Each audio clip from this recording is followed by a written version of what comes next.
Philippa Marbrook leaned over the back of the chair, close enough that her perfume of orange flower and crushed violet brushed Anne's bare neck, and whispered 3 words she had been saving since the dressing bell. "Leave before you embarrass us." Anne Hartfield did not flinch. She set the unsipped glass of ratafia onto the satinwood console with the deliberate care of a person setting down a piece of evidence. Across the long room, where the chandeliers of Marbrook House threw their 100 candles down onto a crowd of strangers, the Duke of Ashworth was looking at her.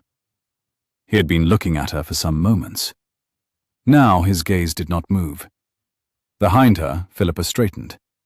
She was wearing rose-pink silk with seed pearls along the bodice, and her smile was the smile of a hostess who has just settled a small domestic question. Beside Anne, on the cushioned bench, the engagement ring she had been given 2 hours earlier sat on her gloved finger, like something that had landed there by accident. "Did you understand me, my dear?" Philippa said, in her ordinary voice now, as though they had been discussing the music. "Edmund will be embarrassed if you remain. He is too kind to send you away himself. Allow me to spare him the trouble." Anne stood. Her grandmother's pearls, the only thing she had brought into this house 6 months ago that they had not been able to lift from her, swung once at her ears as she rose, and was still. She felt nothing she could not control. That was the discipline of 7 months in this house. You felt nothing you could not control. "Quite," she said, evenly. "You have been very clear."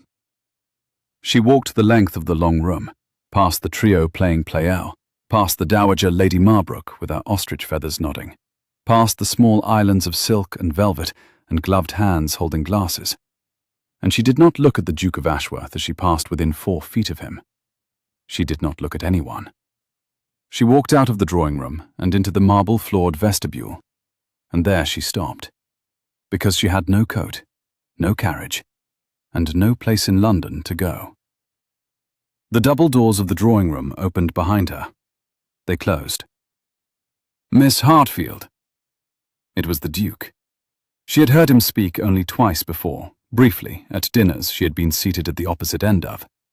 His voice was low enough that the footman by the door pretended not to be in the room. She turned. "Your Grace? You have no carriage?" "No. I have one. It is at the gate. It is yours, if you will permit me." A pause. "Where would you like to be taken?" She had not, until that moment, permitted herself to consider where she would like to be taken. The question, clean, practical, requiring an answer, landed in her chest with a force she had not been expecting. She felt her composure lean, very slightly, the way a wall leans the moment before it falls. "I do not know," she said. The Duke of Ashworth did not look at her with pity. That was, she would think later, the thing she remembered first. But he looked at her the way a man looks at an account that is owed to him, an account he intends to settle. "Then permit me to suggest a destination," he said. "My sister keeps a house in Berkeley Square. Lady Beatrice will have a fire, a bed, and no questions. By morning we may discuss what comes next." Behind them, through the drawing-room doors, somebody laughed. "Your sister does not know me," Anne said. "She will be glad to," said the Duke. "She has been wishing for someone to argue with about the Caroline of Brunswick affair, and her usual partner is a parrot." Anne almost, very nearly, smiled. "Very well." He offered his arm. She did not take it. She walked beside him instead, 2 steps clear of his shoulder, and a footman opened the front door, and the cold, spring night air of London came into the vestibule like water poured into a cup. It tasted of coal smoke and wet horse, and the faint, distant green of new lime leaves on the trees in the square. She drew it into her lungs the way a swimmer breaks the surface. The carriage was a town brougham, dark blue, no crest. The crest had been ordered plain. She noticed the absence and filed it. He handed her up the step, gloved fingers, the briefest contact, and climbed in after her, and closed the door himself rather than wait for the footman, and rapped twice on the roof. The carriage moved. Inside, the dark was complete except for the 2 squares of yellow gaslight from the street lamps as they passed. He sat opposite her, hat in his lap, and did not speak. After a moment, Anne said, "May I ask you a question, Your Grace?" "Yes." "How long had you been watching me?" A pause. The carriage rocked gently over the cobbles of Grosvenor Street. "Since you came in," he said, 2.5 hours. "That was before Lady Philippa spoke to me?" "Yes." "Why?" "Because your father's name was Henry Hartfield," said the Duke of Ashworth, "and I've been waiting 11 years to repay him a debt." The carriage rolled on. Anne watched the gaslight slide across the back of his glove and across his ring and across his glove again. She set her hands very carefully in her lap. 11 years ago she had been 14, and her father had been alive, and she had not yet learned that grief was a country with weather of its own. "My father," she said, "knew a great many young men. He was a generous correspondent." She paused. "If you intend to make me cry in this carriage, Your Grace, I would prefer you save it until morning. I am very tired." "I do not intend to make you cry." "Then what do you intend?" "To get you safely to my sister's house," said the Duke, "and then, in the morning, to ask you what you would like to do with the rest of your life. After which, if your answer is anything I can be useful to, I will attempt to be useful." She looked at him, in the moving rectangles of gaslight and shadow, and saw a man younger than she had supposed. 27 at most, 28 perhaps, with the heavy shoulders of a man who had spent more time on horseback than in drawing rooms, and the steady grey eyes of a man who had decided long before tonight what he meant to do, and was simply executing it now. "You did not happen," she said slowly, "to be at the Marbrooks tonight?" "No." "You came for me?"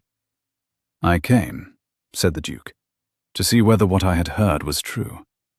I have heard a great deal about how Lady Philippa conducts herself in her own house. I wished to see it. Now I have." "And you are the only Duke who could ruin them," Anne said. She did not mean to say it aloud. It was a phrase that had been moving around the back of her thoughts for a quarter of an hour, since she had seen the Marbrook bankers exchange glances when her host arrived. It came out of her now with the wry, exhausted clarity of a person too tired to soften the truth. The Duke of Ashworth's mouth moved. Not quite a smile. "It would be more accurate," he said, "to say I am the only Duke who has been preparing to." The carriage turned into Berkeley Square. The brougham slowed. Through the window, Anne saw a tall, stone-faced house with a fanlight burning gold above the door, and a footman already coming down the steps with a lantern. She gathered her gloves more tightly, the way a soldier gathers reins before dismounting, and made herself ready to walk into a strange house, on a stranger's word, with no possessions but the pearl earrings of a grandmother she could barely remember. The Duke handed her down. The lantern caught the side of his face, briefly. Clean-shaven jaw, the slight unevenness of an old scar above the eyebrow, the patience of a man who has decided to wait for an answer. "Miss Hartfield." "Your Grace." "You owe me nothing for this," he said. "Whatever you decide in the morning, you owe me nothing. I'm settling an account that was opened before you were born."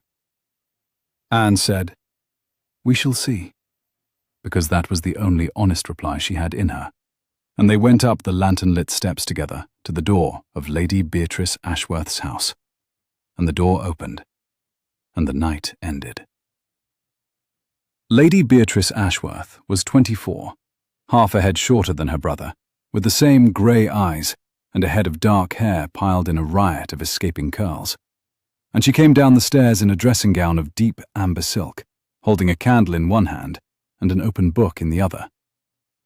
"Theodore," she said, without surprise, "it is past 1. Have you brought me a guest or a problem?" "A guest," said the Duke. "With no luggage and no maid," said Beatrice. taking Anne in with a single calm sweep of her glance. And in evening dress. She set the book down on the hall table. Anne saw the title, A French History of the Restoration, and held out her hand. Miss Hartfield, I think. I was at school with a cousin of yours. You are very welcome. Mrs. Hewitt? A motherly woman in a starched cap appeared at the top of the stairs, as though she had been waiting for the word. The blue room, said Beatrice. And a fire. And, I think, a tray. Soup, if cook has any. Bread and butter if she has not. Miss Hartfield is not to be required to make conversation tonight. I can, Anne began. You cannot, said Beatrice firmly, with a smile that had nothing of pity in it and everything of decision. You are so tired you have forgotten how to use the muscles of your face. I know that look. My brother looks like that twice a year. He is allowed to apply for entry to my house in that condition. So are you. Theodore, the breakfast room at 9. We will discuss things then, if Miss Hartfield is rested. Good night, my dear. Anne found that her hand had been pressed, briefly and warmly, between Beatrice's two warm palms. Then she was being conducted up a wide staircase by Mrs. Hewitt, into a corridor smelling faintly of beeswax and cut hyacinth, and into a room papered in pale blue, with a fire already lit, where someone had laid out a clean linen nightdress that was the wrong size, in a way that suggested it was Beatrice's own. Mrs. Hewitt closed the door without a single question. Anne stood very still in the middle of the carpet. Then she took out her grandmother's pearls, set them on the dresser, and put one hand against the bedpost the way a sailor holds a mast, not for comfort, but against capsizing. She did not cry. She had not cried in 7 months. She did not start now. But she sat down, very slowly, on the edge of the strange bed, in a strange house, in a borrowed nightdress that smelt of lavender, and for the first time since Henry Hartfield had been carried home from a hunting field with his neck broken, she felt the hard, small fact of being still alive sit down beside her like a companion. Then she lay back against the pillow, and the fire burned low, and the church bells of Mayfair counted out 2 and 3 and 3:15, and she slept.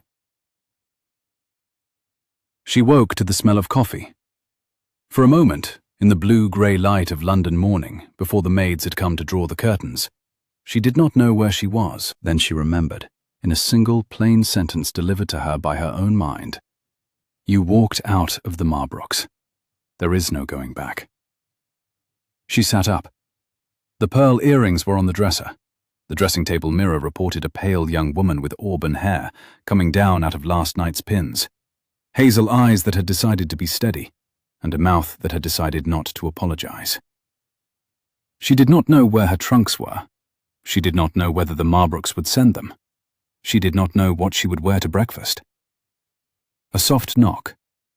Mrs. Hewitt entered with a basin of warm water, and over her arm, a morning gown of pale dove-grain muslin, trimmed with a single blue ribbon. Lady Beatrice's, miss. She bid me say it would be a poor fit at the bust, but a very forgiving one at the waist, and to please not stand on ceremony. Anne almost smiled. Thank you. I am, at the moment, entirely without ceremony. That is no shame, miss, said Mrs. Hewitt comfortably, setting down the basin. It is the great freedom of a guest. Anne washed. She dressed. The gown fit, more or less, in the way that a borrowed gown fits when both women are slim and the lender has been kind.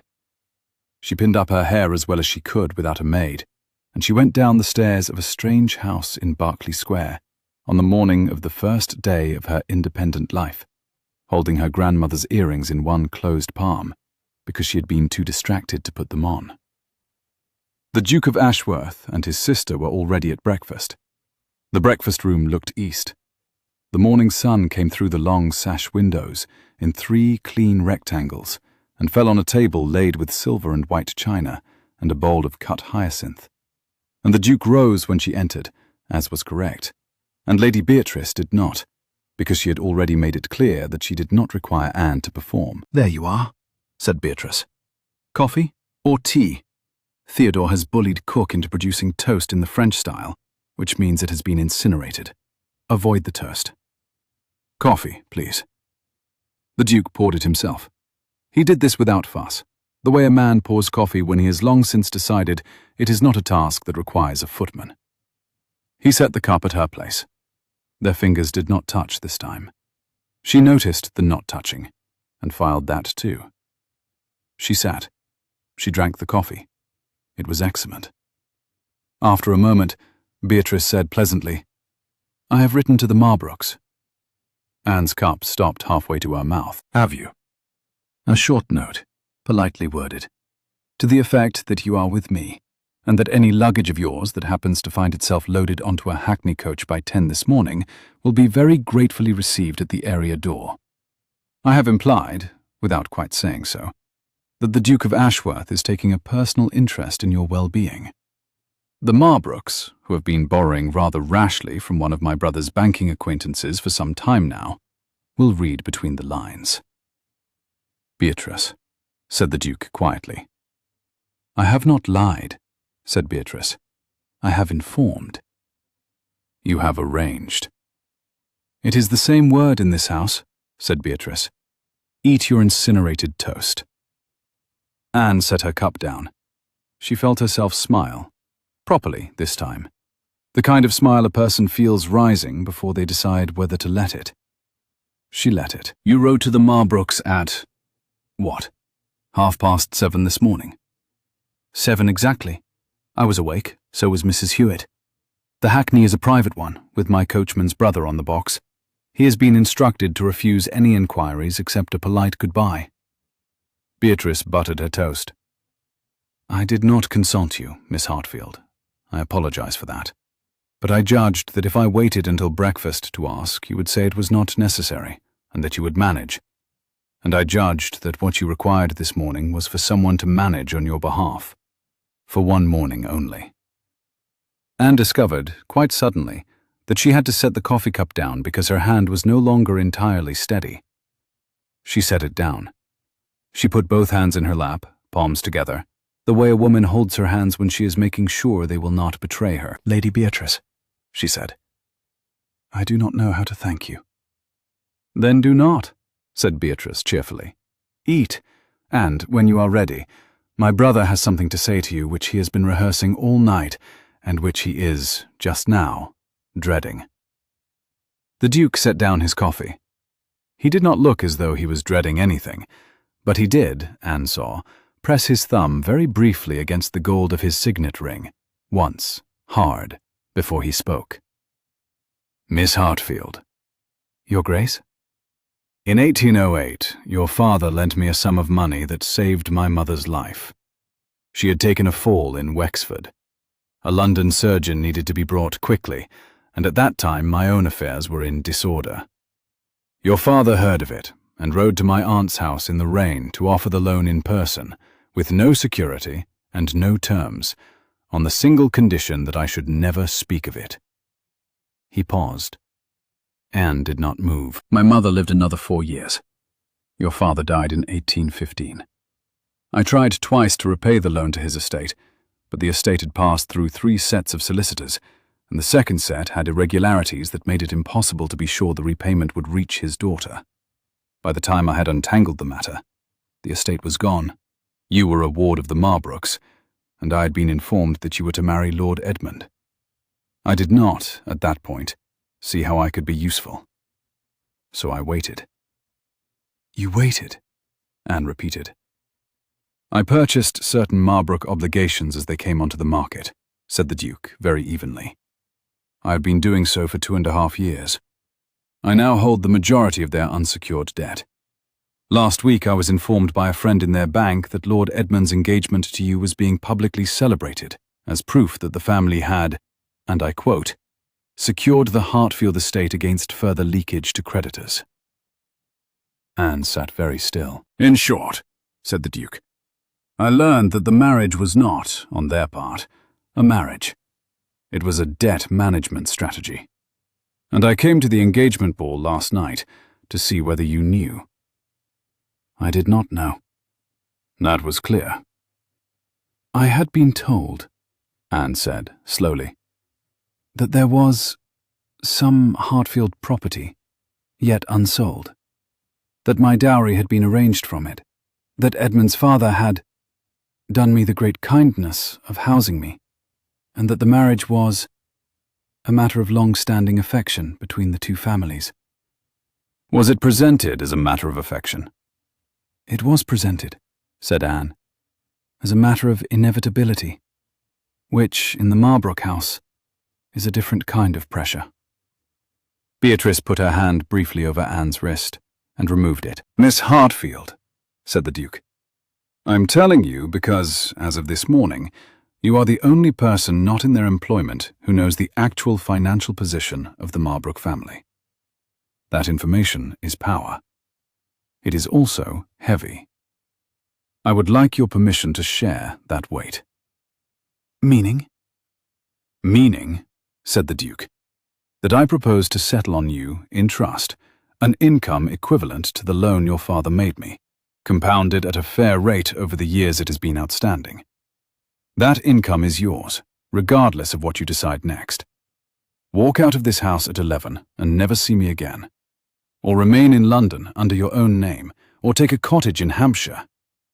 Refuse it, and I shall disperse it to the parish your father served. The trust is irrevocable on my part, and entirely at your disposal. That is the debt.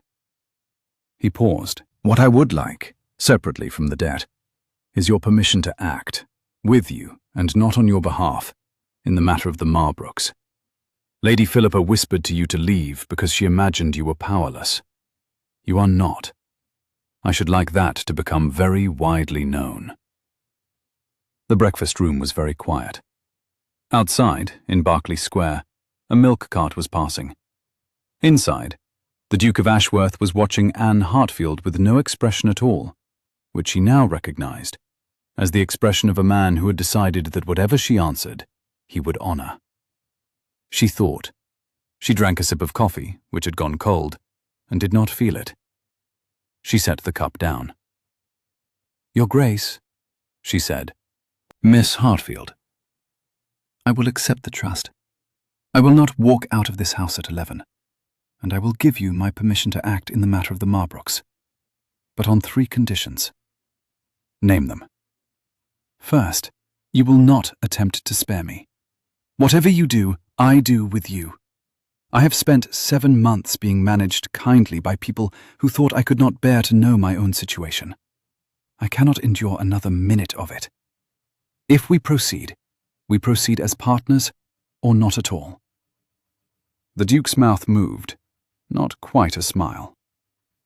Agreed. Second, you will not pay Philippa Marbrook back for what she said to me. You will not seek a private revenge on my behalf. The Marbrooks have done worse to other people than they have done to me. If we proceed because they have earned it from London, not because they have offended me. A pause. Then, agreed. Third, Anne hesitated. The third condition was the one she had not planned. It came out of her now anyway. Your sister has just done me one of the great kindnesses of my life. I should like, if she will have me, to be of some service to her in return. A companion, a secretary, something useful. I cannot remain here as a guest. I will not remain here as anything that resembles a charity. Beatrice clapped her hands together once, with the delight of a woman who has been hoping for this outcome since 7 o'clock that morning. Done, she said. I have been writing a history of the Stuart court for 4 years, and my eyesight is failing me in the evenings. You will read to me 3 nights a week. The 4th and 5th nights you may do as you please. The 6th and 7th you will accompany me to whatever appalling event Theodore has arranged. I shall pay you £80 a year, and you will have your own sitting room. Do you accept? I accept. Then it is done. Beatrice rose. Theodore, you may stay, or you may go to your club. Miss Hartfield, the morning is yours. Mrs. Hewitt has set up a writing desk in the small parlour. I imagine you will wish to write to your old governess. Letter paper is in the second drawer." Beatrice swept out. The Duke did not follow her. After a moment, he said quietly, "You are very like him." "Like whom?" "Your father." Anne looked down at her cold coffee. "He used to say something," she said, "when I was small, when I'd been knocked down by a pony, or by a cousin, or by anything.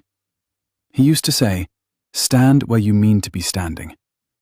And then he would not help me up." The Duke did not speak. "He said it to you, didn't he?" Anne said, without looking up. "He said it to me," said the Duke, "the night he gave me the loan." Anne folded her hands in her lap, very carefully. "Then we know each other already, Your Grace," she said, in a manner of speaking. "Shall we begin?" Her trunks arrived at 10:30. There were 2 of them, hastily corded, smelling faintly of the Marbrook cellar where they had been stored for 6 months, because Philippa had been unwilling to give Anne a room with proper press space. On top of the larger trunk, a torn-open note in Lady Marbrook's hand. "Miss Hartfield, your effects. Lord Edmund will be calling on Berkeley Square at 3 to discuss the misunderstanding. Pray be at home, ML. Anne read it twice. She did not show it to Beatrice. She set it on the writing desk in the small parlour, weighted it with a paper knife, and went upstairs to unpack. By 11, she had folded 3 day dresses and a single evening gown, a muslin of deep emerald that had been her mother's, and that the Marbrooks had not been able to find a use for, into the lavender-papered drawers of the blue room. She had hung up her 2 pairs of gloves. She had set out, on the dressing table, the small leather case that had accompanied her since girlhood, a miniature of her father, painted when he was 26, looking out from the ivory disc with the calm grey eyes of a man who already knew he intended to spend his life being useful. She stood for a moment, looking at it. Then she closed the case. Then she went down to the small parlour and wrote, in 15 minutes, a letter to her old governess in Hampshire that contained no self-pity, no theatrical apologies, and a small piece of London gossip about a parrot. It was the easiest letter she had written in 7 months. She sealed it. She felt, for the first time in those 7 months, like a woman with a chair and a desk and a window of her own. At 3 o'clock, Edmund Marbrook arrived. He was shown into the small parlour by Mrs. Hewitt, who announced him in a tone so neutral that Anne, watching from the window seat where she had been reading, had to bend her head briefly so that he would not see her smile. Edmund Marbrook was 26, fair-haired, slim-shouldered, well-bred in the slightly soft way of a young man whose mother had ironed his collars for him until the day he went up to Oxford. He had the kind of face that asked, before its owner had spoken, to be liked. He took her hands. She let him, briefly, and then withdrew them. "Anne," he said, "I have come about last night. There has been a most dreadful misunderstanding." "Has there?" "Philippa is desolated. She has been weeping in her room since breakfast. She could not have meant what she said. She had been at the punch, you see. When she is at the punch, she is not herself." "Edmund," said Anne pleasantly, "Philippa was not at the punch. Philippa was nowhere near the punch. Philippa was sober as a curate, and what she said to me she had been preparing all afternoon. I was there. So was she." He blinked. He had a tell when he was being lied to or when he was lying. He blinked twice in rapid succession and then looked at the carpet. He did so now. "You are upset," he said. "I am not upset. I am clear." "Anne." "Edmund, please sit down. I should like to spare us both a long scene." He sat. He looked now very much like a man whose mother had sent him with a script. "You are returning home with me this afternoon," he said, with the careful gentleness of a man reading the script aloud. "We have arranged, Mamma has arranged, for the wedding to be brought forward to early June. The settlements have been signed. The notice will go to the Gazette on Tuesday. There is no occasion for any of this." He gestured at the parlour, the unfamiliar small brass blotting weight on the desk, the single hyacinth in a glass. There is no occasion for any of this. There is. Anne. Edmund, look at me. He looked. He had blue eyes, a shade paler than his sister's. He had, and Anne saw it now, as she had not quite let herself see it before, the kind of blue eyes that looked like a child's. Not because there was anything innocent in them, but because there was no decision in them. Whatever decision was in his life, it had been made by someone else. Whose decision was the wedding? She asked. Ours. Whose, Edmund? Mamma's. Philippa's. We agreed it together, as a family, as we agreed everything. Did you ever, said Anne gently, want to marry me? Edmund opened his mouth. Edmund closed his mouth. Edmund blinked twice in rapid succession and looked at the carpet. Yes, he said. She did not laugh.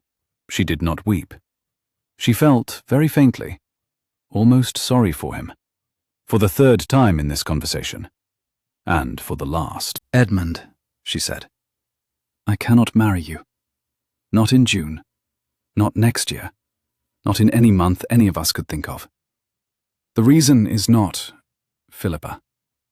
The reason is that the engagement was contrived to settle Marbrook debts, and we both know it. And you have not the strength to say so to your mother. And I have not, any longer, the patience to pretend you do. Anne, I will say one kind thing to you, she said, and then I will ask you to leave. The kind thing is this. I do not blame you. I think you are a man your mother has made smaller than you needed to be, and I think you have not yet decided whether you mind. When you decide, Edmund, I shall be very glad to hear from you. But I do not propose to wait in your mother's house while you decide. I propose to make my own life. Will you go? Edmund did not move. Anne, he said, I am to be ruined. She did not flinch. By what? The settlements that were signed against the marriage. They mature in October. If there is no marriage, they fall in. The bank has given Mamma until then. After that, the bank will sell the obligations to a man who will collect them in earnest. I know. I was informed of it this morning. He stared. By whom? By the man who holds them. A long, long pause. Anne listened to a clock she had not yet heard before. A slim French clock on the mantel, ticking with the precise, uninvolved patience of a thing that had survived 2 revolutions. Anne, said Edmund slowly, whose carriage left with you last night? The Duke of Ashworth's. You stayed at his sister's house? Yes. He went, in perfect order, white. Anne watched the colour leave his face the way water leaves a porcelain bowl. She did not enjoy it, but she did not look away. Anne! Anne! His voice had gone quiet. Do you know what they will say? About the carriage. About staying the night in his sister's house. I will be made to fight him. Mamma will make me. I cannot fight the Duke of Ashworth, Anne. I have never fired a... I have never... Then don't, said Anne, and for the first time her voice rose. It rose only a little, because she was Anne Hartfield, and her voice rarely rose. But she heard the lift in it, and so did Edmund, and so did Mrs. Hewitt, who had been waiting by the door. Don't fight him, Edmund. Tell your mother that you will not fight him. Tell her that the engagement is broken because you broke it, not because I did. Tell her you discovered a financial arrangement you could not, as a gentleman, take part in. Tell her anything that is true and that you can stand behind. You will be ruined less by the truth than by the lies your mother is going to ask you to tell. He stared at her. Anne, who had spent 6 months watching Edmund Marbrook avoid every opportunity to choose, saw the flicker now, behind the soft blue eyes, of a man considering, briefly, what it might be to choose. It passed. "I cannot," he said. "I know," said Anne. "Mamma." "I know, Edmund." He stood. He stood the way a man stands when he has run out of all the lines on his side of the page. He bowed. He left. Mrs. Hewitt closed the door behind him with the merest, most polite, most British of clicks, and Anne sat down in the window seat and put her hand for a moment over her mouth and breathed. After a moment, a footstep came along the corridor, and the parlour door opened, and the Duke of Ashworth came in. He had not been in the parlour during the interview. He had not been listening. He had been, by his own arrangement, in a chair by the front door for the entire half hour, with a book. "Has he gone?" "He has." "Are you well?" "I am, yes." She looked up. "Yes." The Duke crossed to the window and looked out into Berkeley Square. The afternoon had clouded over. The spring light had gone silver. He stood with his hands clasped behind him and watched a nursemaid herd 2 small girls in pinafores past the railings. After a moment, he said, without turning, "I owe you an apology." "For what?" "I underestimated him." "Edmund?" "Edmund. I assumed he would arrive with bluster and threats. I assumed I would have to discourage him. I find, by listening through a door I had no business listening through, that he arrived terrified, and that you spared him, and that you sent him home in better repair than you found him." "Did I?" "You did." "He is going to lie to his mother." "He is, but you gave him an option, Miss Hartfield. He may not take it. He may. Either way, the option came from you. That was generous. I should not have known to do it." She laughed, suddenly, and it surprised her. "You? You would have terrified him on the front step." "I would have terrified him in the carriage on the way over," said the Duke, "which is why I was sitting in a chair by the door instead. Beatrice took the front step from me by force at 20 minutes past 2. "Where is Lady Beatrice?" "At her writing desk. She is composing a list." "Of what?" "Of all the people in London who owe her a favour, and who have, at one time or another, been to a Marbrook dinner. She intends, I think, to write them all by Friday. Beatrice's lists are instructive. She has been waiting to write this one for 3 years. Anne put her face briefly into her hands. When she removed them, her eyes were dry, and she was, not laughing exactly, but not far from it. "Your Grace," she said, "what happens next?" "Next? We wait 3 days. The Gazette notice will not appear on Tuesday. By Wednesday, a society murmur that a young heiress under Beatrice's protection has quietly released Lord Edmund. By Friday, Beatrice's list goes out. By Sunday, the Marbrooks find their lines of credit have stopped extending." "And on Monday?" The Duke turned from the window. "On Monday," he said, "we begin work. There is evidence in the Marbrook accounts of irregularities going back 12 years. I've had a partial audit performed, discreetly. The auditor is not, by training, familiar with how an estate runs. You are. Your father trained you to read a steward's book before you could ride side-saddle. He told me so in 1808, with great pride. I should like, with your permission, to ask for your help." "My help?" "Your help. Specifically, the hour or 2 a day you can spare from Beatrice's history of the Stuart court. The auditor will come here. The papers will be brought here. We will not visit any house we have not been invited to. We will not break a single law. We will simply read." "You wish me to read?" "I wish us to read." She thought. "Very well," she said. The Duke inclined his head, once, briefly, and said, "Thank you, Miss Hartfield." And then, because they were not going to talk about it any further today, he asked her whether she would care for a turn around the square before the rain came in earnest, and she said yes, and they went out into the cooling afternoon, and Beatrice watched them from her writing-room window, and added a name to her list, and smiled to herself, and turned the page.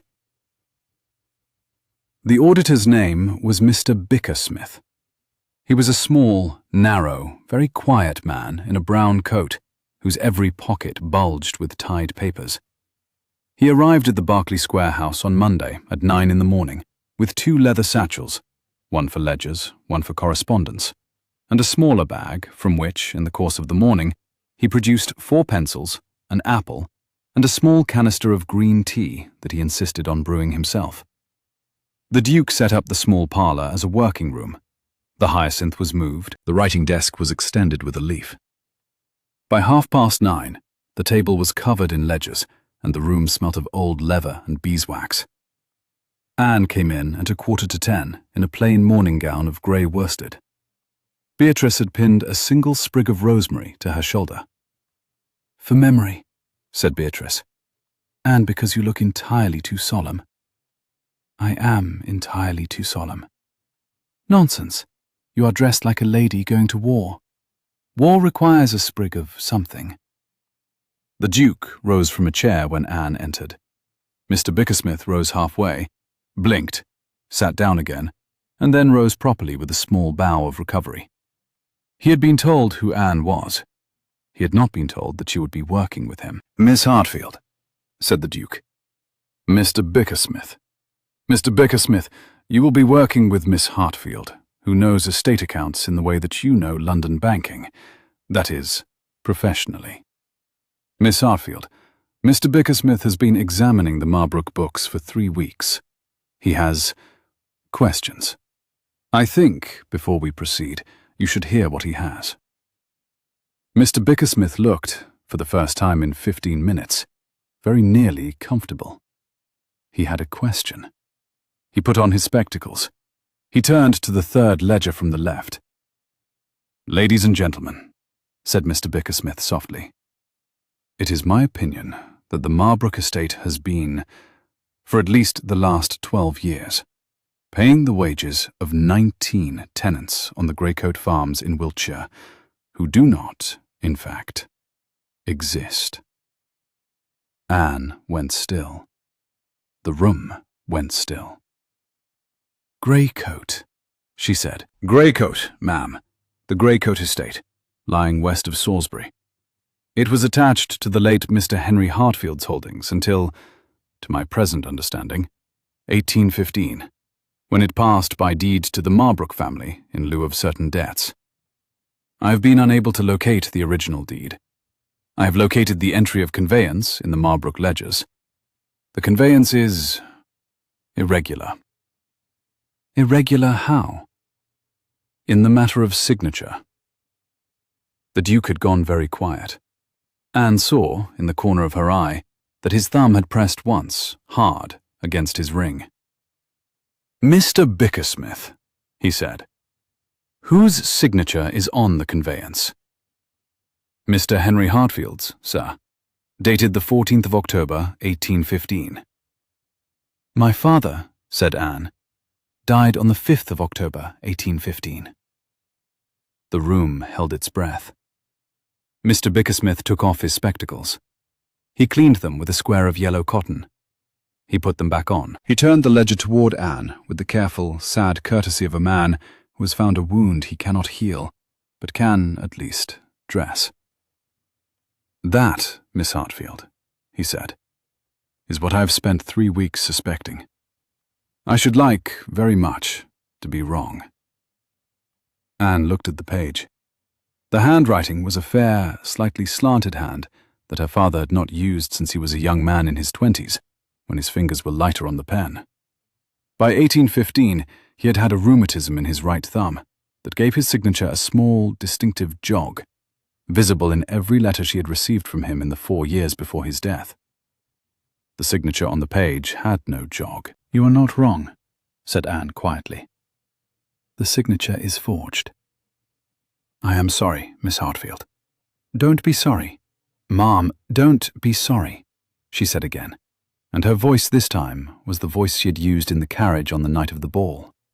Even, almost light, the voice of a woman who has decided not to break in this particular weather. I have spent 7 months living in a house that took my father's land before he was buried. I have spent 7 months being told that the Marbrooks were generous to me. I am not sorry.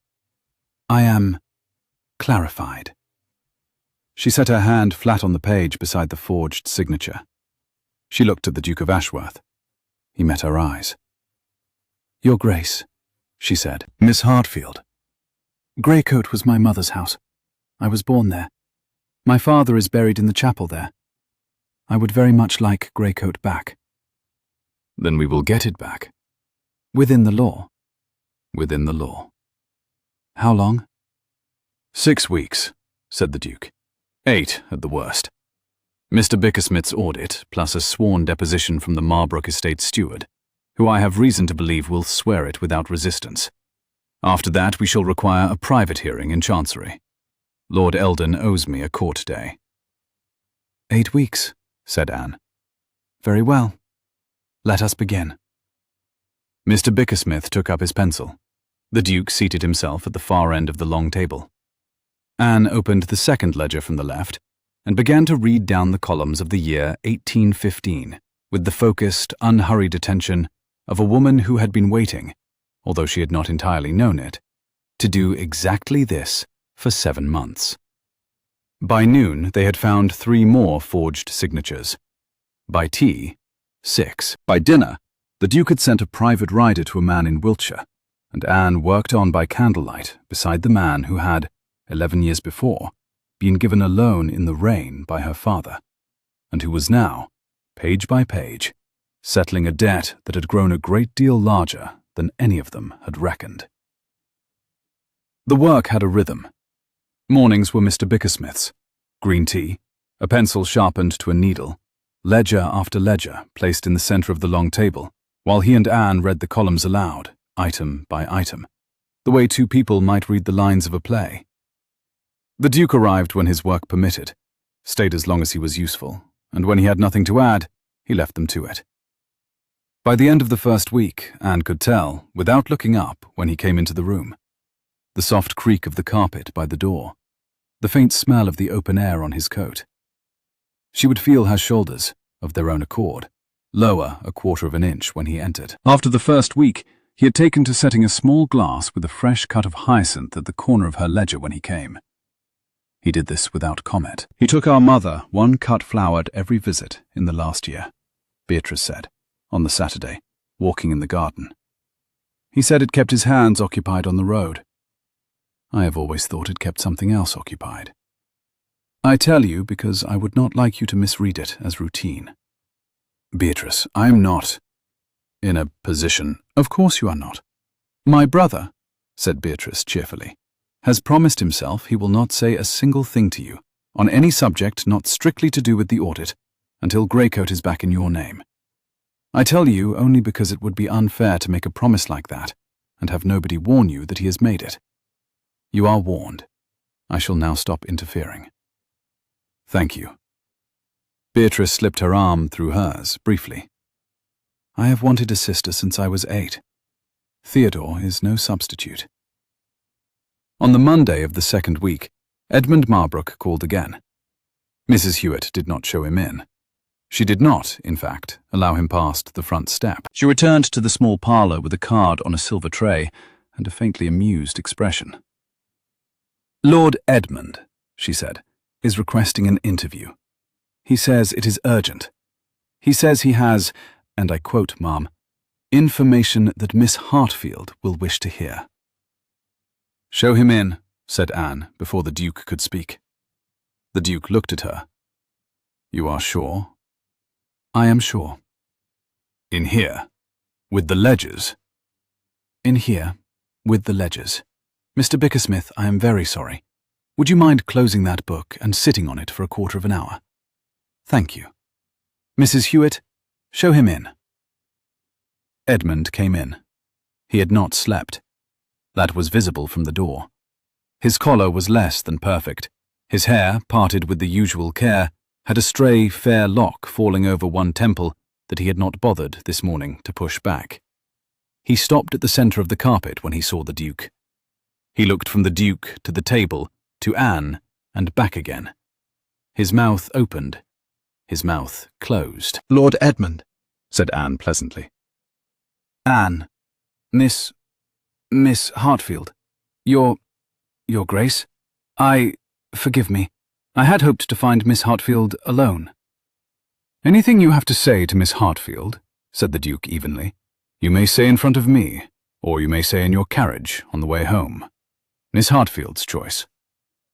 Anne nodded. "Then I will hear him," she said. Edmund swallowed. He came no further into the room. "Anne, I have not been able to sleep. Mamma says I'm to call you home. Mamma is... I cannot describe the temper my mother has been in for the last week. I did not come here to fetch you. I came here to warn you. Mamma has decided that Lady Philippa is going to call upon Lady Beatrice this afternoon." Beatrice, who had been sitting in the deep window seat with her embroidery, and who had been quite still until that moment, set down her needle with the sharp, satisfied click of a woman who had been waiting for a piece of news with great interest.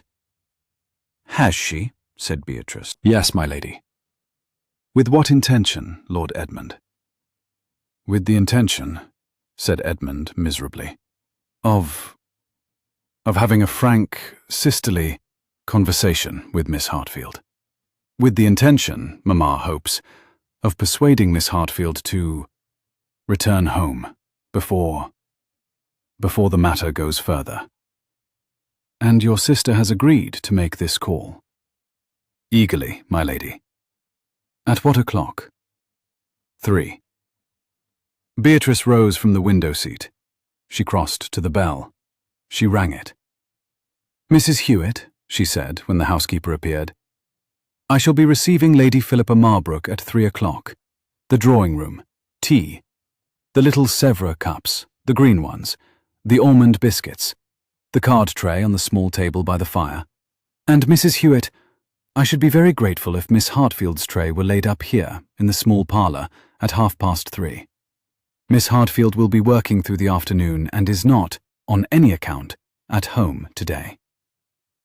Mrs. Hewitt bowed her head and went. "Lord Edmund," said Beatrice cheerfully, "you have been very kind to bring this warning. I shall return the kindness. Tell your mother, when you go home, that Lady Philippa Marbrook is welcome at 3 o'clock and that I shall be delighted to give her tea, but that Miss Hartfield will not be receiving callers today, or, I suspect, on any subsequent afternoon for some considerable time. Is that clear?" "Yes, my lady." "Then good day to you. Mrs. Hewitt will see you out." Edmund bowed. He hesitated. He looked, for the first time in the interview, directly at Anne. And what Anne saw in his face this time was not the script-reading boy of last week, but a young man who had, somewhere in the last 7 days, started to understand exactly what his mother and his sister had been making of his life.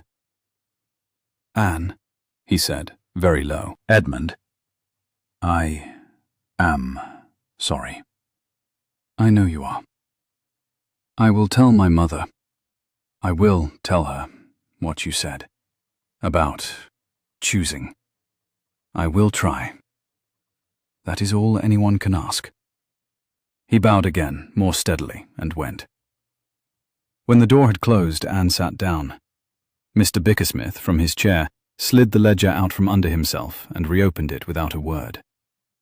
The Duke crossed to the window and, after a moment, said quietly, without turning, "Miss Hartfield." "Yes." 3 o'clock will be a great deal more interesting than the audit can offer this afternoon. May I make a suggestion?" "Please." "We move the entire operation upstairs. Beatrice's small library on the 2nd floor. Door closed. I have a stenographer's notebook in my coat. We continue our work uninterrupted.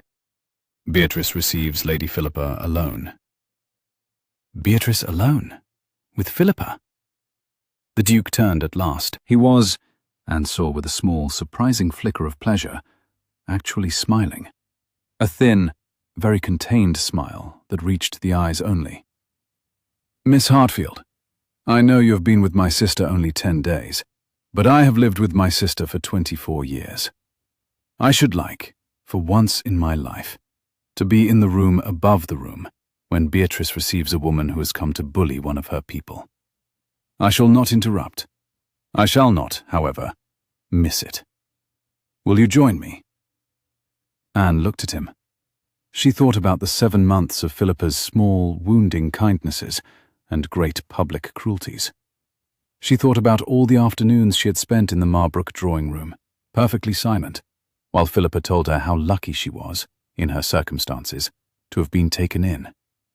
She thought about the moment last night when Philippa had leaned over the back of a chair and whispered. She thought about the little Sèvres cups, green ones, that she had dusted twice a week for 6 months, and that Philippa had once removed from her hand because she did not, she had said with a smile, trust their help to keep them safe. Your Grace, she said, I should be utterly delighted. So they went upstairs. They took the ledgers. They took Mr. Bickersmith. They took 2 pots of tea. They closed the door of the small library at 5 minutes to 3. And at 3 exactly, Lady Philippa Marbrook arrived, in a carriage with the Marbrook crest displayed, and was shown into the drawing-room of Lady Beatrice Ashworth, and the door was closed behind her. And from the open transom above the second-floor library, the whole house listened. Lady Beatrice greeted Philippa pleasantly. She offered her tea. She poured it herself, with a kindness so perfectly judged that Anne, 2 stories above, found herself smiling helplessly into her ledger. Philippa began carefully. Lady Beatrice, I have come, most reluctantly, on a delicate matter. I am sure you have. Miss Hartfield has been, under our care, for some little time. She is, I am afraid, prone to a certain instability of mood. We are, Mamma and I, most concerned that her recent flight from our house might be misinterpreted. By whom, Lady Philippa? By society. By the well-meaning observers of London. I see. It would distress me very much if it were thought that Miss Hartfield had left us under any sort of duress.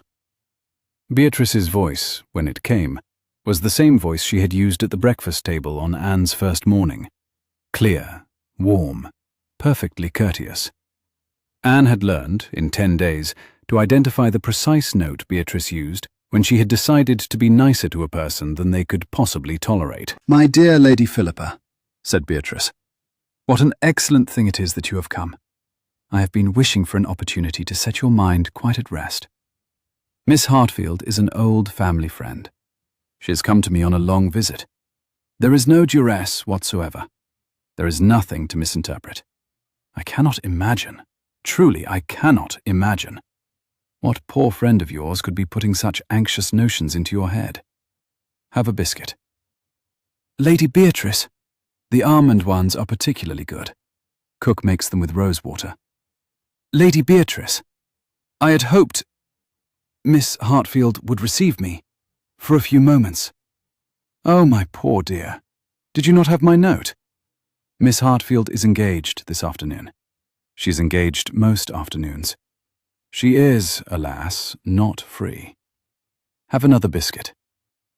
A small silence. Then Philippa, in a different voice, the voice Anne knew from the back stairs of the Marbrook house, the one Philippa used to the maids, said, Lady Beatrice, we both know what is happening. I am willing to be civil. I should very much prefer not to be uncivil. Mamma is very near the end of her patience. Is she, my dear? Said Beatrice.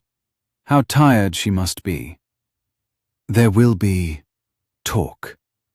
I should imagine there will. Talk that will damage Miss Hartfield. My dear Lady Philippa, I have lived in London long enough to know that the moment a young woman of unprotected fortune enters a house, the talk begins. The only useful question is whose talk it will be. Yours, for example, or mine, or, should it become necessary, my brother's. A longer silence. I see, said Philippa eventually. I thought you might. Lady Beatrice, I was raised to believe that ladies do not threaten one another over tea. My dear, said Beatrice gently, I have not threatened you. I have informed you. It is a different word entirely, and in this house, it is the only word I use. Philippa rose. Beatrice rose with her, the perfect hostess. There was the soft rustle, audible from above, of silk being arranged for departure. There was the polite click of a teacup being returned to a saucer untouched. I shall give your respects to my mother, said Philippa. Pray do. And to my brother. By all means. Philippa walked to the drawing-room door. She paused with her hand on the handle. You are protecting her, she said. It was not a question. I am keeping her, said Beatrice. There is a difference. Good afternoon, Lady Philippa.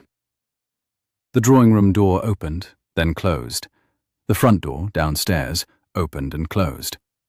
The Marbrook carriage rolled away down Berkeley Square. In the second-floor library, Mr. Bickersmith, who had been silently writing throughout, set down his pencil, blinked twice, and observed, with the quiet professional satisfaction of a man who has watched a master at work, Lady Beatrice is formidable.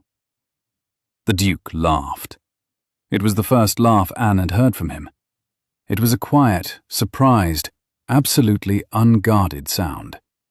He looked, for a moment, 10 years younger. My sister, he said, has been formidable since she was 4. Anne, at her ledger, smiled and wrote a single line in the margin in pencil, a line she did not show anyone, but that she would discover 6 months later, when she was packing the ledger to take down to Greycoat. The kindness of women who have decided you are theirs. Then she turned the page, and they went back to work.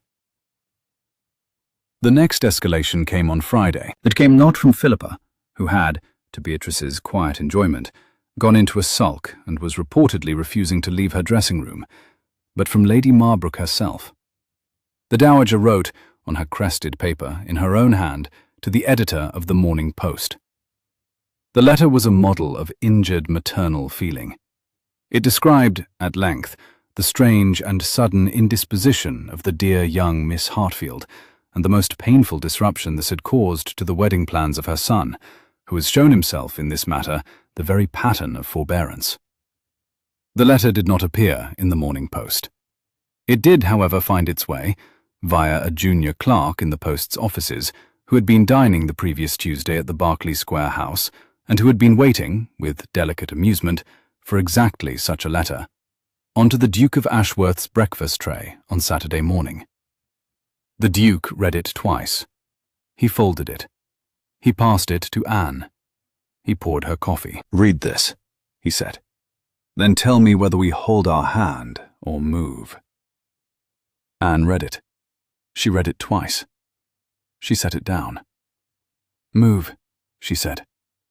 Beatrice, across the table, set down her own cup with the same satisfied click she had used the previous Monday. At last, she said. What does moving look like? Anne asked. The Duke leaned back in his chair.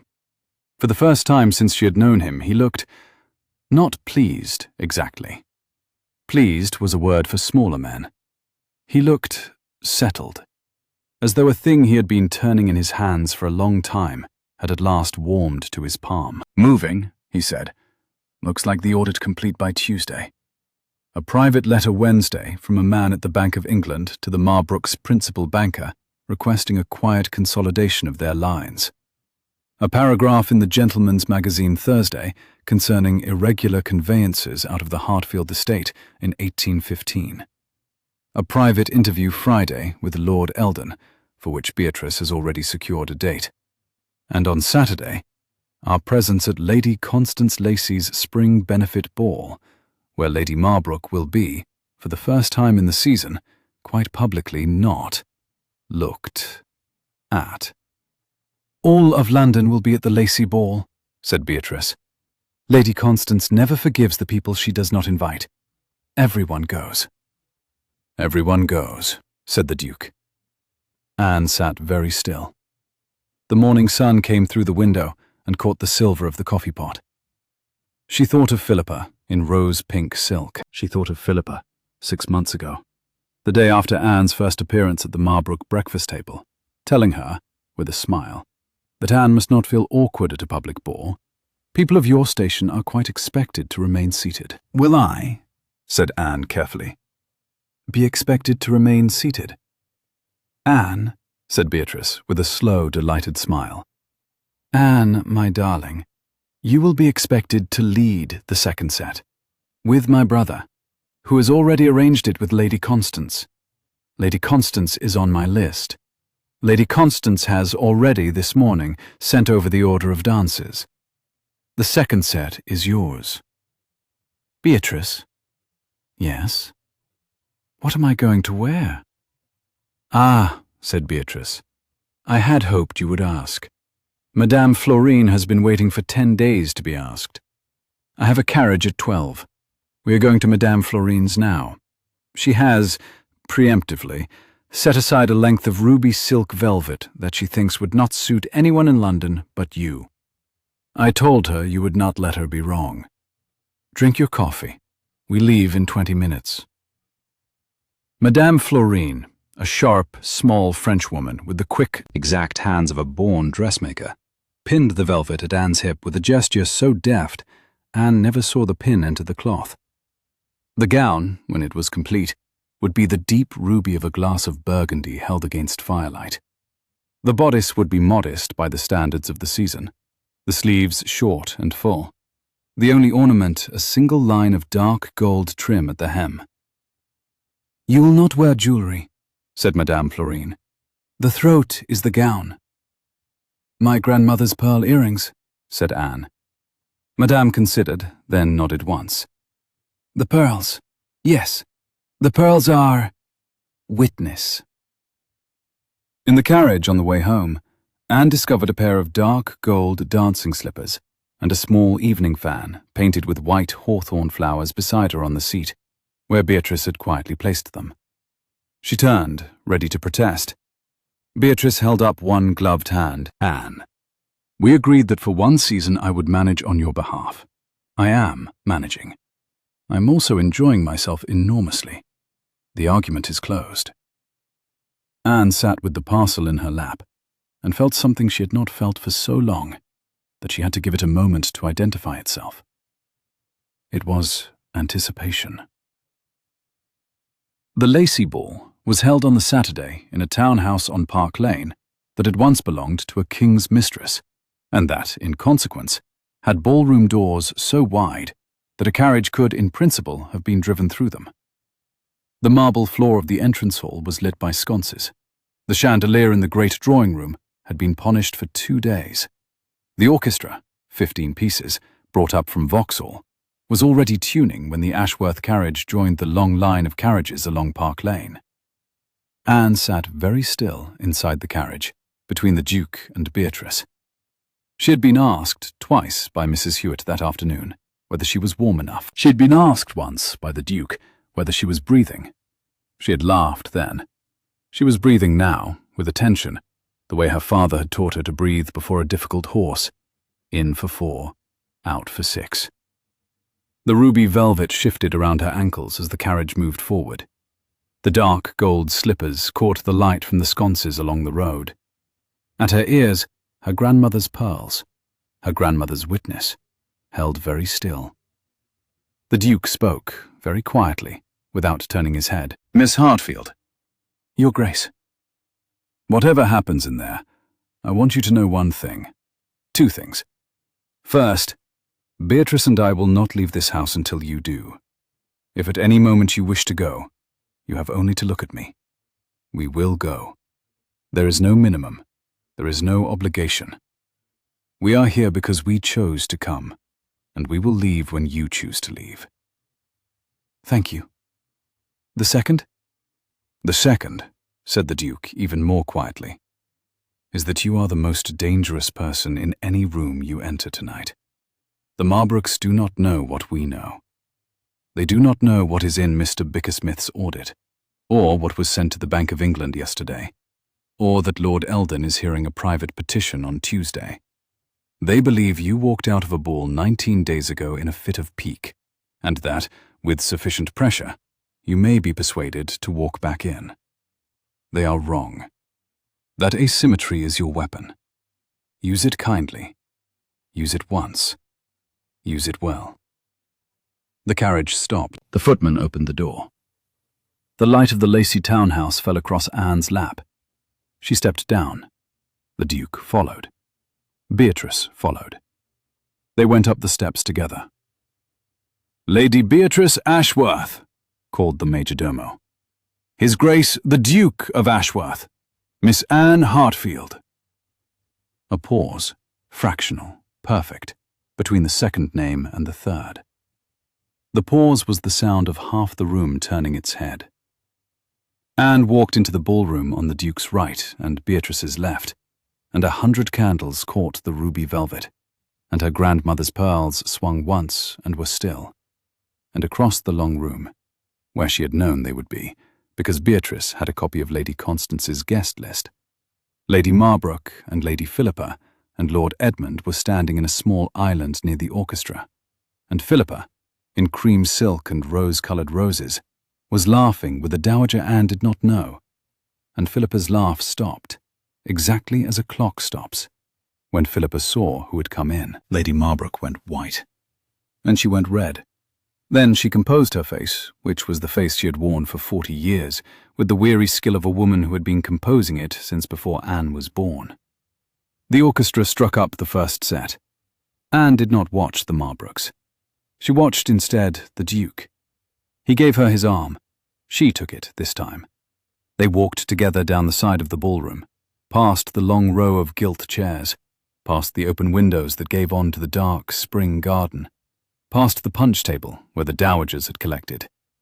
And they stopped, exactly where Beatrice had told them to stop, at the edge of the dance floor, where Lady Constance Lacey was standing with her tall, thin son. "My dear," said Lady Constance warmly, taking Anne's hand, "you are wholly and entirely welcome in my house.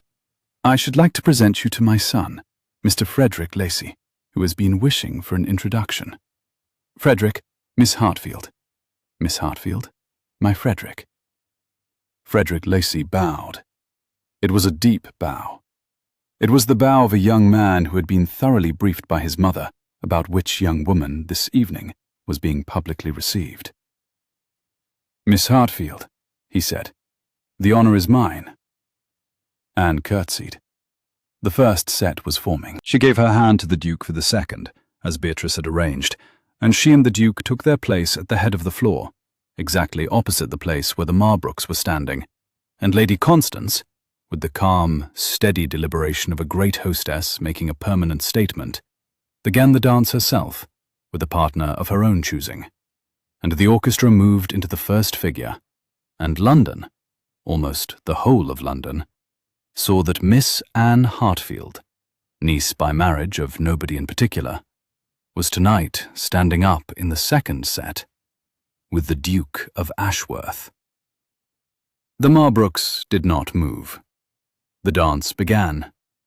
Anne had not danced in 11 months. The figures came back to her at once. They had been taught in her mother's drawing room by a master from London who had despaired of her cousin and adored her, and she found her feet without effort. The Duke, she discovered, was an excellent dancer. He did not show off. He did not lead her too firmly. He moved like a man who had taken trouble in his youth to make himself adequate at a thing he had not, by nature, found easy. In the third figure, when they passed close, he said, under his breath without looking at her, "Philippa is leaving." "Already?" "With her mother. They are walking towards the door. Lord Edmund is staying." "Is he?" "He is." A turn brought them apart. A turn brought them back. "Anne," said the Duke, her name for the first time, the unaccented Anne. "Look at me." She looked. They were turning under the chandelier. The candlelight ran along his jaw and across the silver embroidery on his waistcoat and into the grey of his eyes. "Anne, I'm not going to declare anything tonight. I'm keeping a promise. But I would like, when this is over, when Greycoat is yours, when you are no longer in any way a person who needs my protection, I would like very much to ask you a question. I do not require your answer now. I wished only to say so that the question, when it comes, will not surprise you." "It will not surprise me, Your Grace." "Theo." "It will not surprise me, Theo." The figure ended. They returned to the head of the line. The orchestra struck the second set. Lord Edmund Marbrook, at the edge of the floor, watched them with the eyes of a young man who was, perhaps for the first time in his life, actually seeing something. The dance went on. Philippa and her mother left the Lacy ball at 10 minutes past 10, without taking their leave of Lady Constance, which in the world of Berkeley Square was the social equivalent of striking the hostess. Lady Constance, the next morning, would write a single line about it in her journal. The Marbrooks departed before the supper dance. I shall not, I think, ask them again. Anne danced the second and the fourth and the supper sets. She was introduced to a great many people, all of whom had been quietly briefed by Beatrice, and all of whom addressed her as Miss Hartfield of Greycoat. The phrase was new. By midnight, it had circulated the entire ballroom. By the following Tuesday, it would be in 3 columns of the Morning Chronicle. Anne did not dance with Lord Edmund. He did not ask her. What he did, instead, was, at 11:30, while the supper dance was forming, cross the ballroom in his quiet, soft-shouldered way, stop in front of Anne where she stood with Beatrice by an open window, bow, and say, in a clear, controlled voice that was entirely his own and not his mother's, "Miss Hartfield, I have informed my mother this evening that I will not under any circumstances pursue any cause of action against the Duke of Ashworth or against yourself in connection with the broken engagement. I have informed her that I regard the engagement as having been ended by my own decision, on grounds of irregularities in the family's financial conduct of which, to this point, I have not been fully aware, but which I now choose to acknowledge. I wished, before any of this becomes public, to say so to you in person.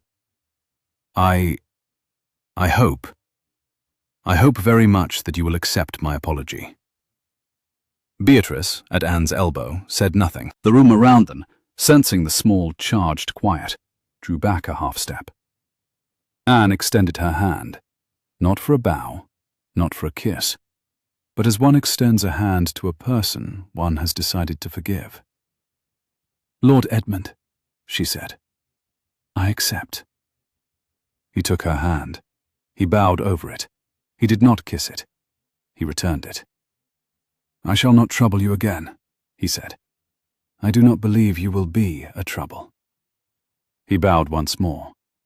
He walked, alone, and now visibly alone, in a way nobody in the room could mistake, across the ballroom and out through the doors into the night, where his own carriage was waiting. The carriage moved off down Park Lane. London noted, in the way that London noted things, that Lord Edmund Marbrook had, between 11:30 and 11:45 on the night of Lady Constance Lacy's spring ball, chosen to leave his mother and become, from that evening, a person who would have to make his own decisions. The Duke, returning from the supper room with a glass of lemonade for Anne, watched Edmund go.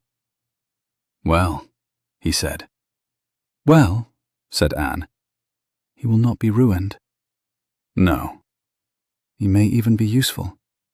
"He may." The Duke handed her the lemonade. She took it. Their fingers met around the cool stem of the glass and remained there a moment longer than was strictly necessary. Beatrice, from a tactful 3 feet away, examined a piece of the wallpaper with sudden professional interest. Anne drank her lemonade. The orchestra began the supper dance. The Duke took the empty glass from her, set it down, and gave her his hand again. She took it. They went on to the floor. In Berkeley Square, in a small library on the second floor, on a desk under a tied bundle of correspondence, a single sheet of cream-coloured parchment lay folded in three with a Treasury seal upon it. It had been delivered that afternoon by a private messenger from Lord Eldon. It bore, on its outer fold, 6 words in Eldon's dry, exact hand. Tuesday, 10 in the morning. Granted. Greycoat was, although Anne did not yet know it, on the floor of the Lacey Ball, in ruby velvet, dancing with Theodore Ashworth under 1,000 candles. 5 days, 6 hours, and 40 minutes from being hers. Tuesday came in a soft grey rain. Anne dressed at 7:30 in a dark blue travelling gown. Mrs. Hewitt, who had risen at 6 to lay the fire, brought her chocolate without being asked. Beatrice, in a wrapper, came along the corridor at 7:45 and tied a small spray of dried lavender to the cuff of Anne's left glove. For courage. I have courage. For style, then. The Duke's carriage was at the door at 20 minutes to 9. The Duke himself was standing on the pavement in a long grey overcoat, with his hat held behind him, the way Anne had learned in 3 weeks he stood when he was waiting, and did not wish to be observed waiting. He handed her up. He climbed in. The carriage moved off down Berkeley Square in the soft, persistent rain, towards Whitehall and the Court of Chancery, and Lord Eldon. In the carriage, Anne said, "If I cry in court." "You will not cry in court." "If I do." "Then you will cry in court," said the Duke, "and Lord Eldon will be moved, and he will give us our judgment 1/4 of an hour earlier than he had intended, and Mr. Bickersmith will fold his handkerchief into your hand, without anyone seeing him do it. If you cry, Anne, you cry. There is no rule against it. There is, however, a rule against apologizing for it, and I shall enforce that rule personally." Anne laughed. She did not cry. She did not cry, either, when Lord Eldon, a small, dry, exhausted man with hair like grey wire, read out the judgment. The irregular conveyance of the Greycoat estate, dated the 14th of October, 1815, vacated as a forgery. The property reverting entirely to Anne Hartfield, daughter and only issue of the late Henry Hartfield. All costs adjudged against the estate of Lady Marbrook and her son. The matter referred to the Crown for further consideration. She did not cry then. She made a small bow, in which her grandmother's pearls swung once, and were still, and she said, "Thank you, my lord." Lord Eldon looked at her over his spectacles. He inclined his head, the merest fraction of an inch. "Miss Hartfield," he said, "your father was a friend of my father. He stood for me at my christening. I am, personally, glad." "My lord." "Go and see your house, Miss Hartfield. It has been much missed." She did not cry there, either. She cried in the carriage, briefly, on Whitehall. 3 minutes only. The brief, sharp, silent cry of a woman who has been working for 19 days at something that has gone exactly the way she planned, and who needs 3 minutes alone in a moving carriage with a man who has been settling a debt to her father since 1815, to allow her face to admit it. The Duke handed her a handkerchief. He handed her, from the seat beside him, a small flask of Madeira. He poured her a thimbleful in a silver cup. "Drink," he said. "I do not drink." She drank. The Madeira was warm and slightly sweet. The carriage rocked over the cobbles past Banqueting House. The rain on the carriage roof was the rain her father had ridden through to find a young man with no money and a dying mother in 1808. She did not say anything for several minutes. When she did, what she said was, "When can we go and see it?" "Greycoat." "Greycoat." "Tomorrow," said the Duke, "if you wish." "I wish." "Then tomorrow." "With Beatrice." with Beatrice. And Mr. Bickersmith. And Mr. Bickersmith. He has, I should warn you, already packed. She laughed. The laugh came out a little ragged. It was, she realized, the first sound of her own laughter in a very long while, and she let it run. That night, in the Blue Room in Berkeley Square, Anne could not sleep. It was not exhaustion. It was the opposite of exhaustion. A low, thrumming current under her skin, a kind of quiet electric attention that her body had not known how to discharge. The case had been won. The judgment had been read out. Lord Eldon had inclined his head. Mr. Bickersmith had folded his handkerchief into her hand without looking. Greycoat was hers, in fact and in law, in a way that no Marbrook signature, forged or otherwise, could now disturb. By every reasonable accounting, she should have slept like a stone. Instead, she sat at the small writing desk in her dressing gown, with the candle low, and she looked at her father's miniature, and she did not look away. The miniature lay open in its little leather case on the blotter.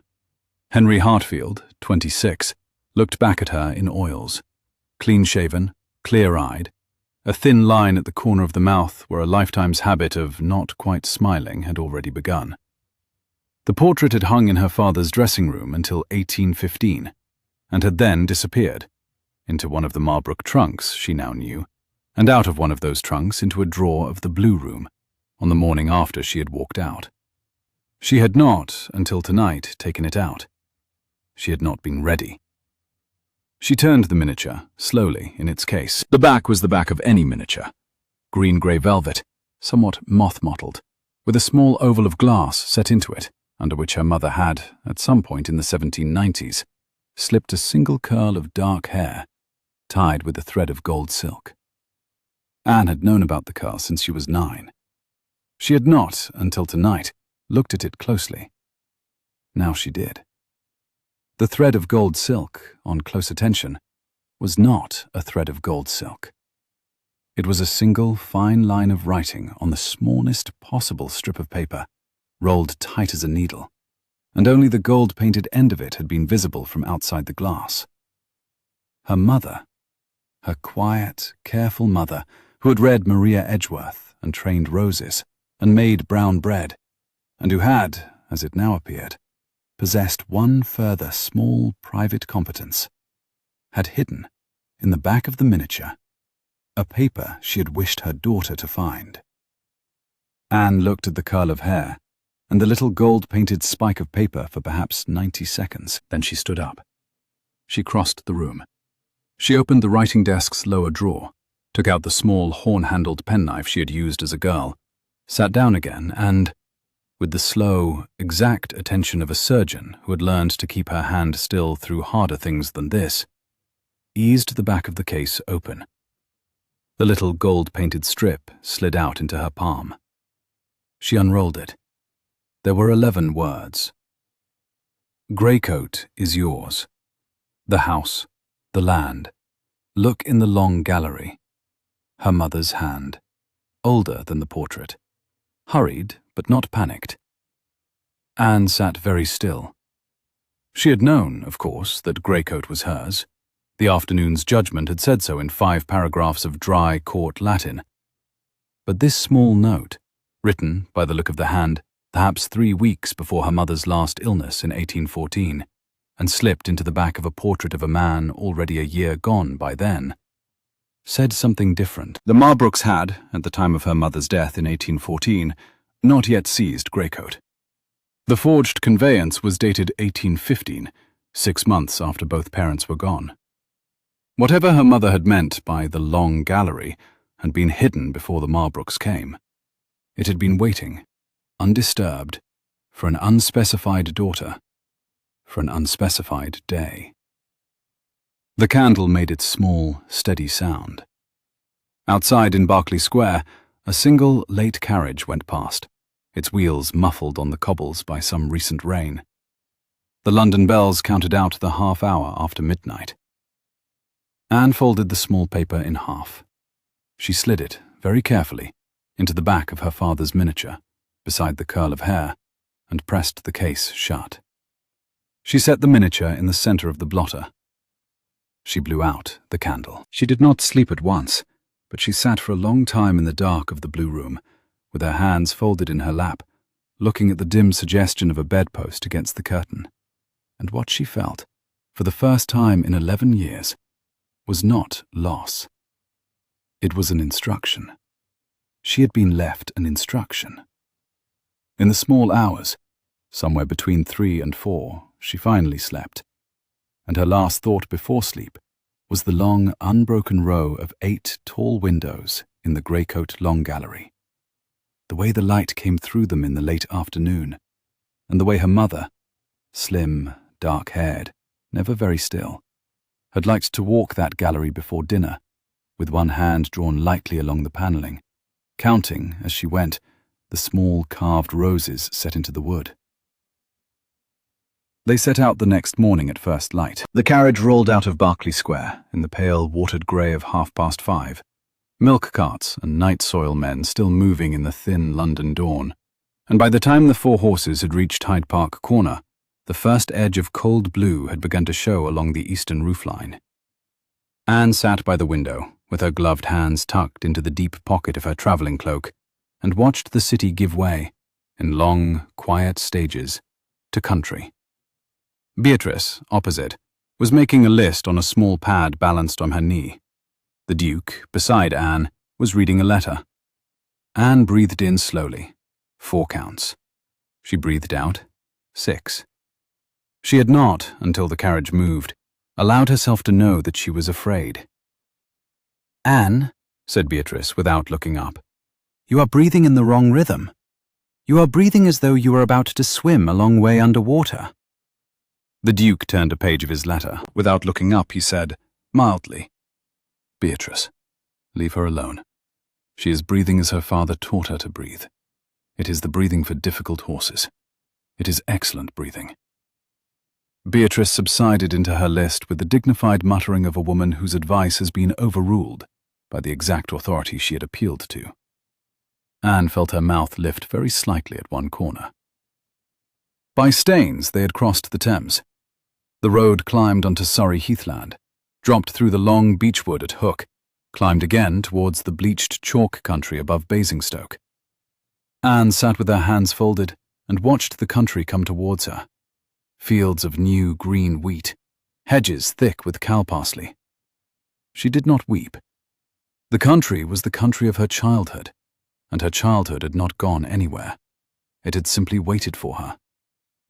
Andover came towards them at 4 in the afternoon. The Star, a coaching inn with a courtyard of cobbled brick, around which trailed a remarkable old white rose, now coming into the first of its bud, took them in with the slightly anxious enthusiasm of an innkeeper who had been told, 3 days previously, that a duke was to come. While Beatrice went out to the kitchen to discuss with the cook the duck for which the Star was famous, Anne walked alone the small distance to the courtyard rose. It was a tall, leggy old Gallica that had been planted in the yard before the war with France. She had not seen it since she was 14, when her father had brought her here on the way to Salisbury for a horse fair. It was the same rose. The country had not gone.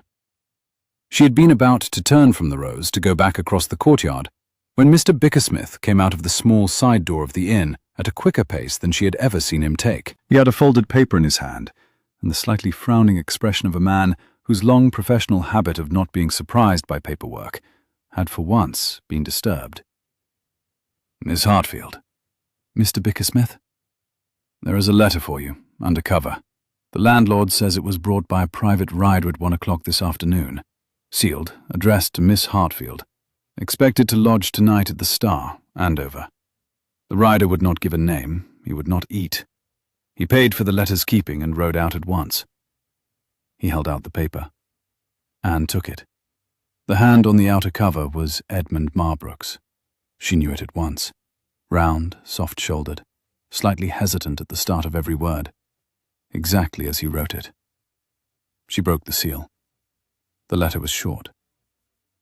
"Anne, I came home last night to a long discussion in the back drawing-room. My mother has written to a man at the bank named Mr. Travers. She is proposing, in the event that the Greycoat case goes against us, to attempt a private compromise with Travers, under which certain Marbrook obligations would be sold across to a continental house she has been corresponding with under another name. I do not know the foreign house. I do not approve of it.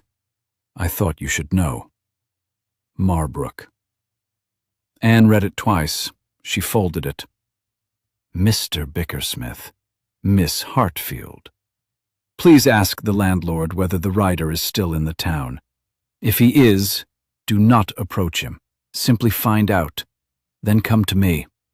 I shall be in our parlor. Mr. Bickersmith bowed and went. Anne walked with the letter folded small in her gloved hand, back across the cobbled yard. The writer was no longer in the town. Mr. Bickersmith reported this 20 minutes later, with the calm professional satisfaction of a man whose enquiry had been brief and successful. The rider had taken a fresh horse and was already 3 hours along the southward road. Anne sat for a moment with the letter in her lap. Then she gave it to the Duke, who read it through once, and read it through again, and folded it, and laid it carefully on the table. Edmund, he said slowly, may turn out to have been the most useful person in this house after all. He may. I shall write to Whittaker tonight. He will speak to the bank in the morning. Lady Marbrook will discover before luncheon that no London bank will purchase her obligations onward to any continental house, named or unnamed, without first consulting the holder of record, which is to say, me. The continental door is closed before she has reached it. Tonight. Tonight. Anne folded her hands in her lap. Theo, he did not need to send this letter. He might be ruined for sending it. He might, and yet he sent it. Beatrice, coming back from the kitchen smelling magnificently of duck and orange, saw their faces and stopped at the door. The Duke handed her the letter. Beatrice read it. Move Lord Edmund Marbrook, she said, in the voice of a woman silently revising a list, from the column of acquaintances under suspended judgment to the column of young men deserving an invitation. It is not sentiment, Theodore. It is information. That night, Anne slept for 9 hours under a coverlet of old white linen embroidered with daisies, with the smell of the white rose coming faintly in at the half-open window. They left Andover at 7 and were on the long, open chalk road westward by the time the sun had cleared the elms. The country grew flatter and broader as they came down out of Hampshire into Wiltshire. Anne began to recognize the shapes of fields, the bends of streams, the long, low backs of hills she had ridden as a child on a stout bay pony called Honesty. She did not say the names aloud. She felt them go past inside her, the way a bell rings inside a stone tower without anyone having struck it. They turned south at the crossroads above Stowford. The road became narrower, walled with high hedges of whitethorn just beginning to flower. A milestone appeared on the verge. Greycoat, 2 miles. Anne put her hand, very briefly, against the inside of the carriage door. Beatrice, without saying anything, without looking, laid her gloved hand on top of Anne's, and left it there for the count of perhaps 8, and then withdrew it, and went back to her list. The Duke, who had set aside his letter half an hour before, sat very still and watched Anne's face in the corner of his vision, with the quiet, undisturbing attention of a man observing the moment in which a friend comes back to a place she has not seen for 11 years. The road dipped through a small wood. It rose, it curved, and on the rise, to their left, between 2 great horse-chestnuts already in their candle of white spring flower, the long, grey stone front of Greycoat came into view at last across the green of the home pasture, with the slow rooks going home over the high beechwood that lay east of the chapel, and the soft May light on the stone of the south front. They arrived at the gate at 2:30. The lodge clock, Anne noticed without surprise, because some things will keep time without a master, was 4 minutes slow. Anne stepped down from the carriage at the gate. The lodge-keeper's wife, a Mrs. Pierce, who had been 9 years old when Anne was born, and who was now 63, came out of the lodge-house, and, on seeing Anne, who had her mother's auburn hair and her father's straight back, and was wearing her mother's pearl earrings, sat down quite suddenly on the lodge bench and put her apron over her face, and wept. She wept for a full minute. Then she stood up, dried her face, took Anne by both shoulders and said, "Welcome home, Mrs. Pierce. Welcome home." Anne walked, with Mrs. Pierce on one side and the Duke at a respectful 3 paces behind, up the long drive to the south front. The drive had ruts. The lawn had not been cut for weeks. A pane in one long gallery window had been mended with paper. None of this surprised her.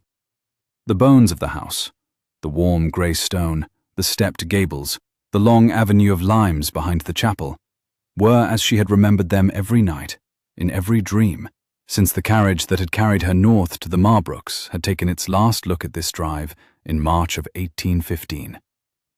She walked into the entrance hall. The flagstones were the flagstones.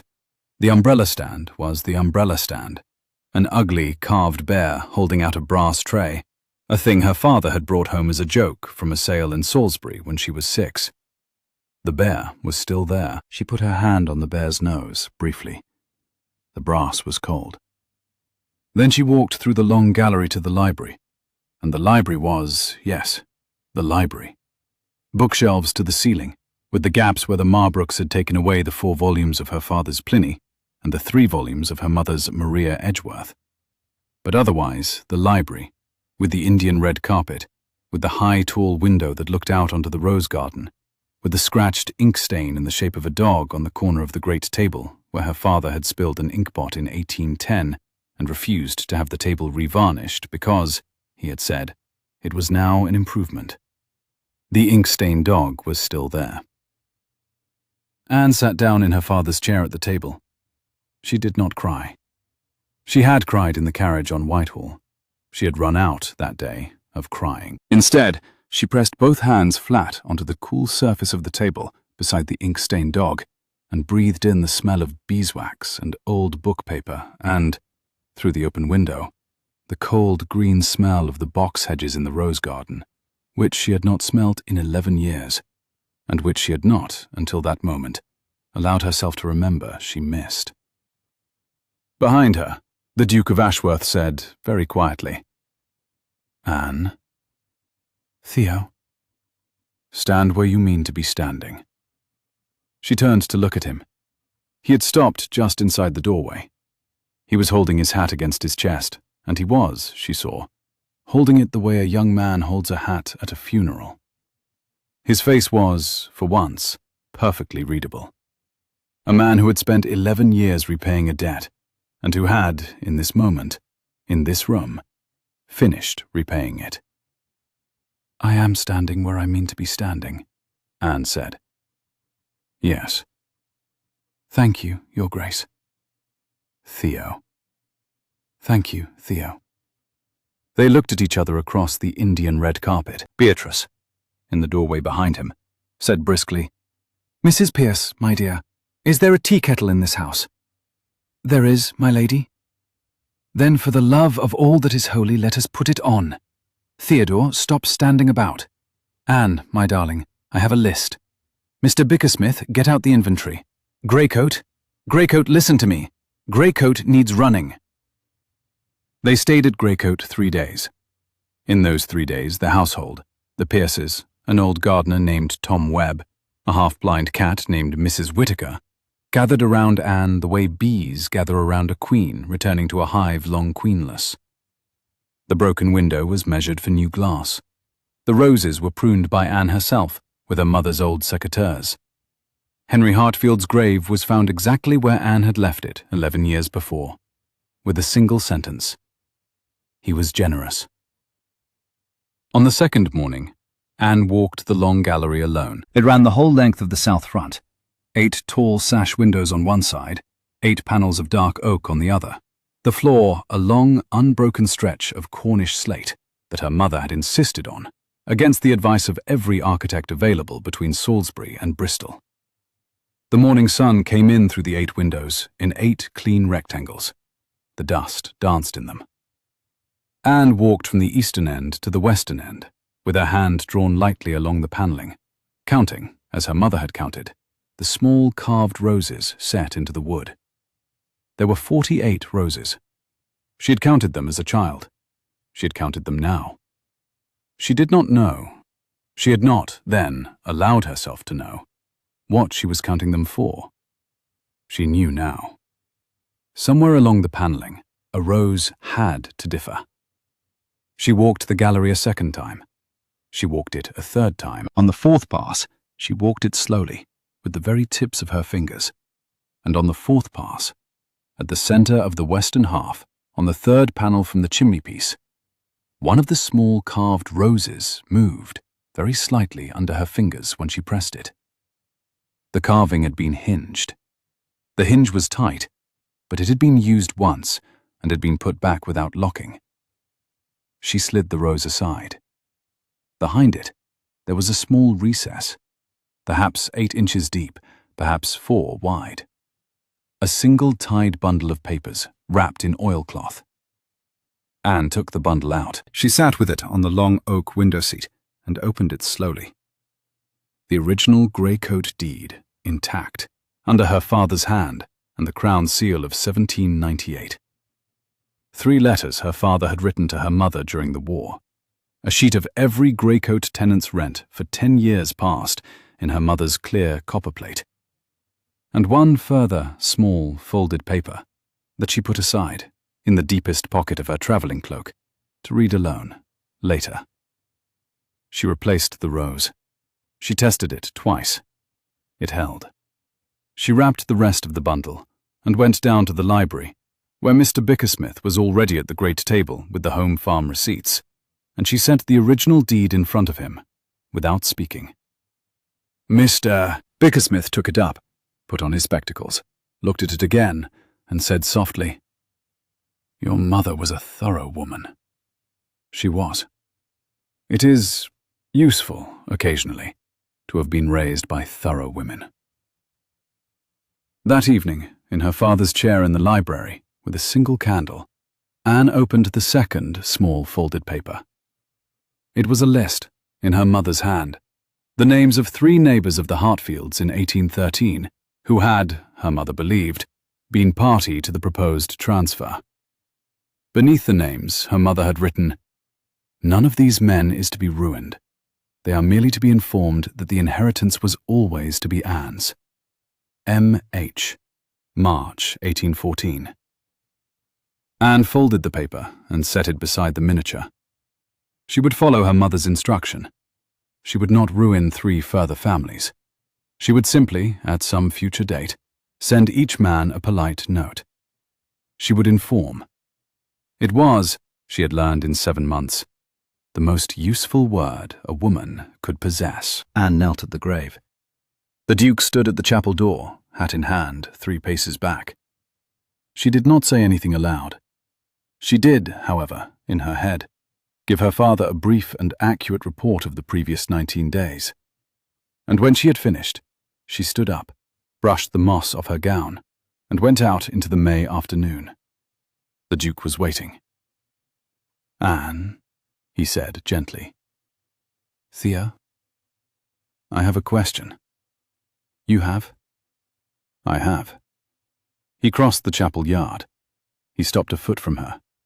He took her hand, the bare hand this time, no glove, no buffer. "Anne Hartfield of Greycoat," said the Duke of Ashworth, in the slow, careful, entirely steady voice of a man who had been turning these particular words for a long time.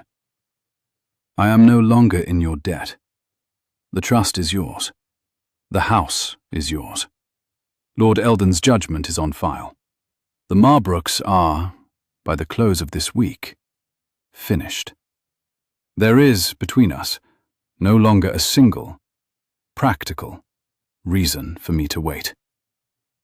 "No," she said, "there is not."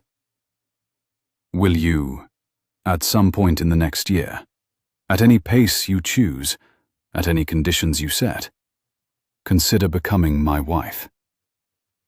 She looked at him. She thought of Philippa, leaning over the back of a chair. She thought of the Duke watching her across a long room of strangers.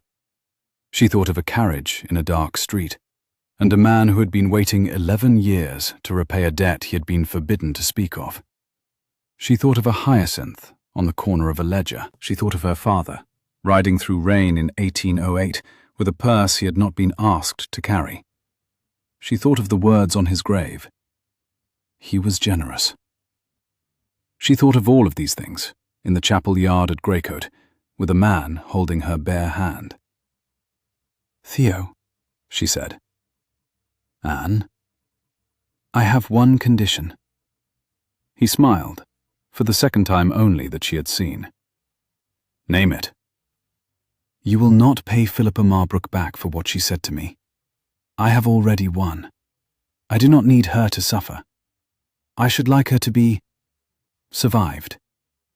I should like her to know every day for the rest of her life that I am living an excellent life that she had hoped to deny me, and that I am not wasting a single hour of that life on her.